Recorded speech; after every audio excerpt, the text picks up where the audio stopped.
नमस्कार, news top 9 मध्ये आपल्या सगळ्यांचं स्वागत. मी निखिला. सुरुवातीलाच आपण पाहूयात आजच्या मोठ्या राजकीय बातम्या. महामंडळाच्या वाटपामध्ये शिंदे गटाच्या नेत्यांचीच नावं: शिरसाट सिडको, हेमंत पाटील हळद संशोधन केंद्र, तर अडसूळ अनुसूचित जाती जमाती आयोगाच्या अध्यक्षपदी. मनोज जरांगे आज मध्यरात्री 12 वाजल्यापासून पुन्हा एकदा उपोषण करणार. सरकारला ही शेवटची संधी. मराठा कुणबी एक असल्याचा GR काढा. ओबीसीमधून मराठ्यांना आरक्षण देण्याच्या मागणीवर जरांगे ठाम.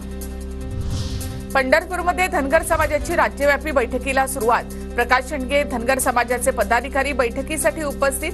बैठकीतील निर्णयाकडे सर्वांचं लक्ष.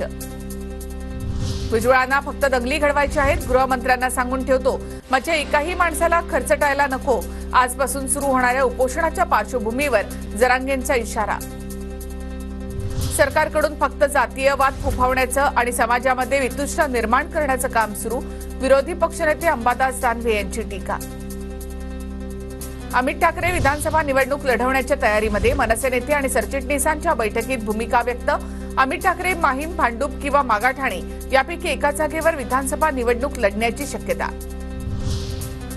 नोव्हेंबरच्या दुसऱ्या आठवड्यामध्ये निवडणुकीची शक्यता. निवडणुका 2 टप्प्यांमध्ये होण्याचा अंदाज. अनौपचारिक चर्चेमध्ये मुख्यमंत्री शिंदेंची माहिती. सीएम शिंदेंनी काय निवडणूक आयोगाचा पदभार स्वीकारलेला आहे का? निवडणूक किती टप्प्यांमध्ये घ्यायच्या हे ठरवण्याचा अधिकार निवडणूक आयोगाचा. संजय राऊतांची टीका.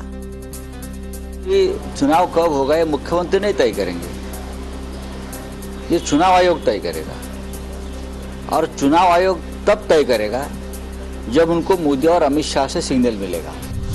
किती टप्प्यांमध्ये निवडणुका घ्यायच्या हा निवडणूक आयोगाचा अधिकार. शिंदेंच्या अनौपचारिक गप्पांमधील निवडणुकी संदर्भातील माहितीवर अजित पवार यांची प्रतिक्रिया.